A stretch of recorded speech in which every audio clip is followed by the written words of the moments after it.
Hi, everybody. Welcome. We're glad you're here. Thank you for coming. Thank you to Frank Roque from Panoche Creek Farms for letting us use his farm today. Frank, we appreciate that very, very much. And many farmers and members of the farming community who are represented here today. And I think one of the most important elements in all of this is that you see behind me all of those who are going to be affected by the legislation that sits on the governor's desk. These individuals, their farming operations and their organizations were not asked to the table. They were not asked to participate in crafting a groundwater management plan in the state of California. The legislation that we are asking the governor to veto is legislation that was hastily drafted. It was pushed through late in the session, and many stakeholders who should have been at the table were left out. And so I want to thank all of them for being here, for speaking out and asking the governor. It is not too late. There is still time to do this right. I also want to thank Assembly Republican Leader-Elect Kristin Olsen, who is here. Kristin, thank you for coming. Senator Andy Vidak is here, Senator Anthony Cannella, and we also have staff from Assemblyman Bigelow's office and Senator Berryhill. So why are we here? We are here today to call on the governor to veto this groundwater legislation. It was rammed through in the final hours of the session with little or no notice and little or no input from our farming community. The fundamental problems at stake here are these. This legislation shreds property-based water rights. This places a huge, expensive mandate on privately held water rights, and it will impose billions of dollars in fees. Trial lawyers will love it. Lawsuits can be expected that will be endless and very, very expensive. We can do so much better here in the state of California. There is a clear pathway toward managing and operating our water rights and our groundwater operations. And these are the individuals who can do it, who know how to do it, and should have been asked and involved. Because there is a pathway. That pathway includes local representation. We cannot shred the input from locals, nor can we have the state government telling our locals that if you don't do it our way, if you don't do it the way we tell you, then we're going to use the power in this legislation to take that local control and seize it by the state government. We need solutions that are cooperative, that do not encourage litigation, but encourages cooperation. And we need a solution that is based on the constitutional and settled laws of property-based water rights. This has served California well. We are in the midst of the golden greening of California because we have had modernized hydrology and we have had constitutionally based water rights, and we have had well-settled law that has allowed us to work together over these years. Now is no time to panic because we're in the midst of a drought, and do the kinds of legislative fixes that we will come to regret. Now, California politicians often say that California is going to pass legislation that will lead the nation. We will lead the way. And oftentimes when that happens, California goes off the deep end. Instead of leading the way, California gets in the way. Why do you think our gas costs more than it should in California? The government has gotten involved in mandating supply and demand. Why do you think groceries cost more than they should? In other states, you can go to the grocery store and afford to buy more food with the same dollar. Why does our electricity cost so much more? It does so because over time, the California legislature has tinkered and dinked around with how we produce, distribute, and price electricity. Shortly in January, we are going to see gasoline prices explode because of cap and trade and a reckless set of rules and regulations. The Assembly legislative analyst has said that this could be from 25 to 70 cents a gallon. Well, now you can add water to that list. If we do not do this carefully, if we do not ask these folks to be at the table and to participate, we're going to see the exact opposite of what we hope to achieve. We'll see water costs increase, and we'll see reliability decrease. And at the same time, we will see the costs associated with water drive up commodities across the board. That is what is at stake here, and that's why we are asking the governor to consider very, very carefully vetoing this set of regulations and get back to the table with these very people and other stakeholders and create a policy, a program, legislation that recognizes the importance of local oversight, that recognizes the importance of cooperation rather than litigation, and recognizes there's a constitutional prerogative and privilege that comes with citizenship in the United States and land ownership in the United States that comes complete with the water rights associated to that property. This is a pathway forward, not the current one that the governor is looking at. And so I wanted to preface the presentation here with those basic opening remarks, but I do want to call on our newly elected Republican leader. I am so appreciative that she has come here and become a part of this and is answering the call of leadership up and down the state of California. And with that, I introduce Assembly Republican Leader-Elect Kristin Olsen. Thank you, Kristin, for coming. Thank you, Senator. Well, good morning. I represent Stanislaus and San Joaquin counties, the northern part of the Central Valley, and I also bring greetings from Assemblymember Connie Conway and Assemblymember Frank Bigelow. They are busy dealing with the fires and other issues today, but have been just as active as all of us on fighting these terrible groundwater bills. You know, I often contrast what went on with the water bond, and you may all recall the water bond took years in the making to get it to a good place that will actually increase water supply for Californians up and down the state.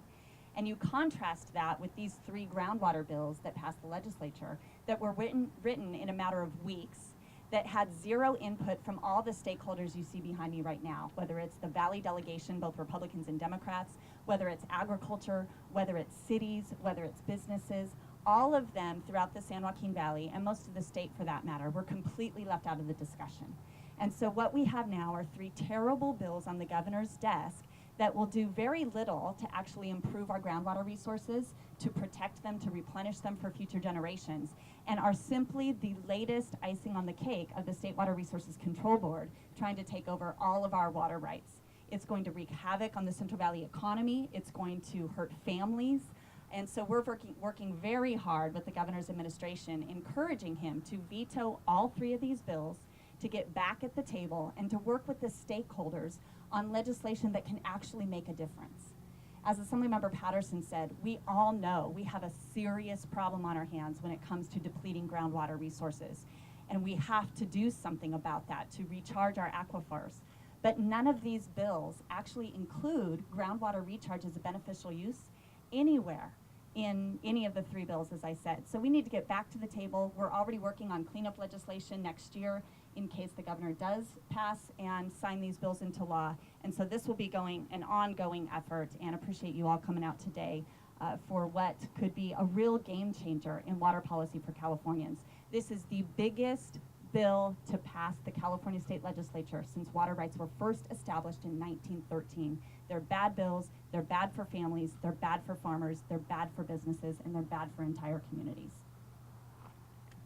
Thank you, Kristin. Let me introduce next Frank Roque. Let me preface this.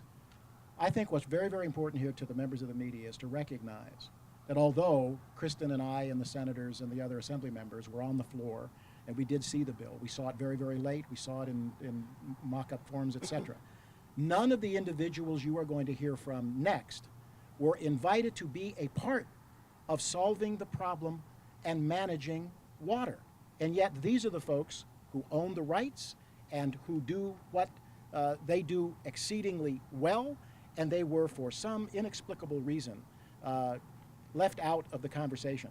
We can do so much better than that, and so I'm asking you to listen carefully to the next round of speakers, because they really are the ones to tell the story. Here's Frank Roque. This is his farm.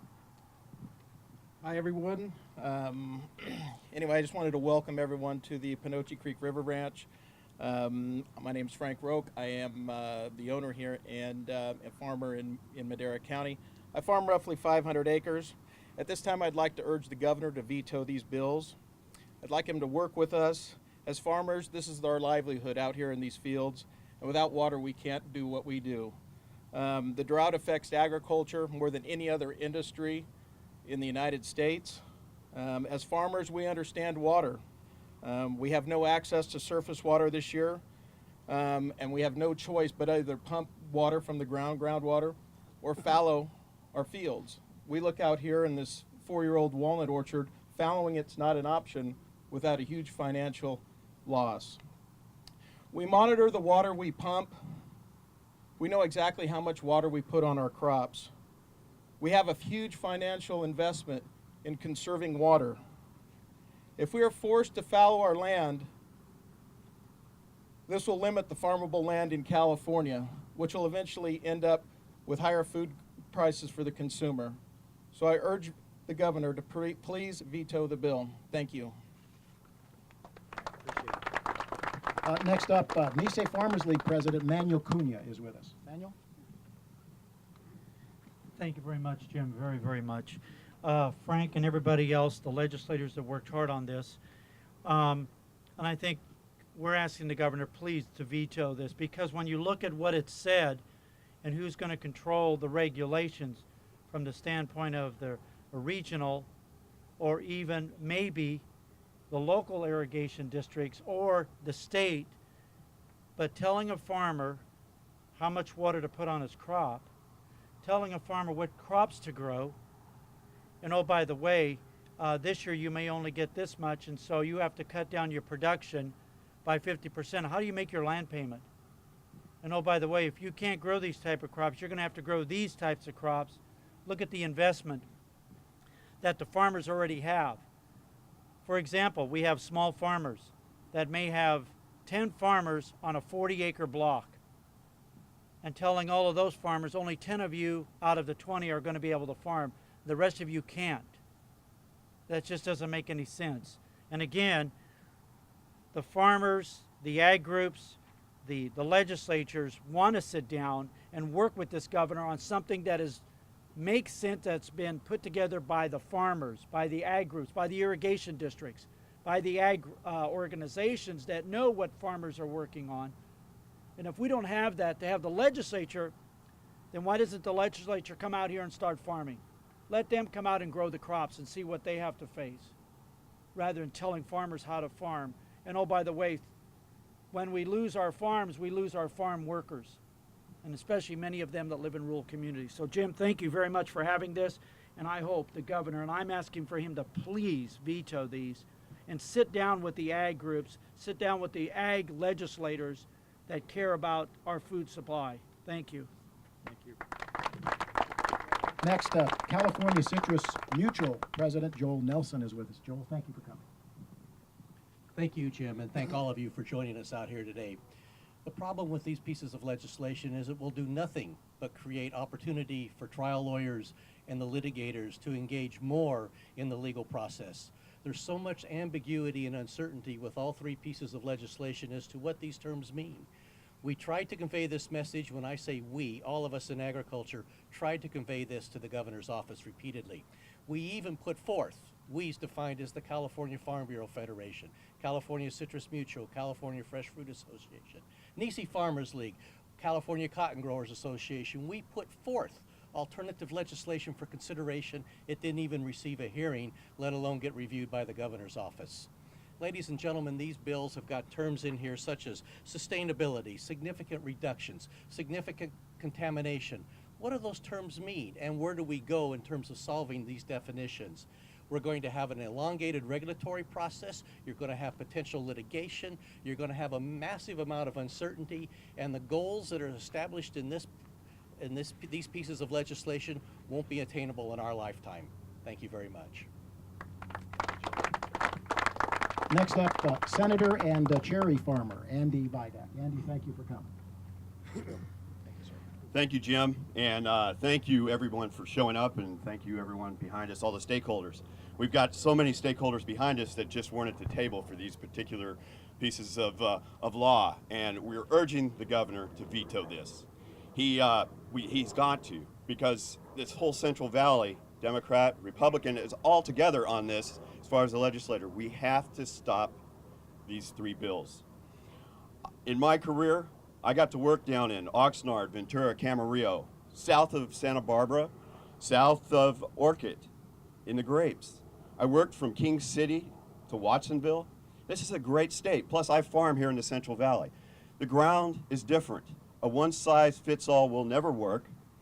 And so much of our problems are, this year with this continuing drought, is that the bureaucrats and the politicians did not manage our surface water correctly in the first place. And that's why we're having to drill. And what we don't want to have is to have those same politicians and bureaucrats controlling our groundwater when they cannot, obviously, do a good job with our surface water. Thank you. Next up is Senator Anthony Cannella. Thank you. Thank you very much, Jim. Thank you for hosting this. I think a lot's been said, but I just want to again mention the total rewrite of water law, in the last 100 years, and it was really done in the last weeks, last days of session. Contrast that with the water bond, where really many years went into the policy of the water bond, and that's something we can all be proud of. And then in the dark of night, if you will, these groundwater bills were passed. And it really is a shame because a lot of the problems that we're having in the Central Valley is, as Andy mentioned, a mismanagement of our surface water. And so now with these bills, we're going to have the same entity, the State Water Board, who's mismanaged our surface water, be in charge of our groundwater. And we are redefining terms. So we used to talk about safe yield. Over a period of time, we want the groundwater levels to go up to where they used to be. You take some one year, over the next few years, you put it back. Well, now we've got terms like sustainability. We have environmental uses. These are all things that are new to water law, and they're going to be litigated for years. And really, I could see a scenario where the environmentalists, the folks that have gone after the surface water and largely prevailed, now are forcing people to pump to put into the rivers for the fish and for the delta. And I think, look, you can't take our surface water and then take our groundwater and expect us to have an economy in the Central Valley. So this is very important. We all stand willing to work with the governor to develop real groundwater policy that will really make a difference, but also not put all of our farms out of business. Because not only is it the economic engine for California, for our area in particular, but we also feed the world. And so to take all this food and fiber out of the world's population is going to have a major impact on the world, quite frankly. So we urge the governor to veto these bills, and we stand ready to work with him to develop something that makes sense. So thank you. All right. Well, thank you, everybody, for coming, and really appreciate your leadership on this. And again, we are available, and particularly the members from the agriculture community and those most affected by this will be available for one-on-one interviews with you if you would so choose. Thank you for being here. I really want to say to the local media, you have really shown up here. I want you to know how much we appreciate it, because sometimes we think that Central California is sort of like a flyover area. They do things to us in the names of doing things for us. And when you come out, show up, and you tell our story, and you tell not only of what we oppose, but you tell the story of what we support, you help us to go back to Sacramento, join with these other members of the agriculture community, and really try to strike a very, very good, sensible, rational approach to the challenge that we face. We do appreciate the Fourth Estate for being a part of this very, very much. Thank you. And everybody, thank you for coming and being a part of it. Thanks, Jim.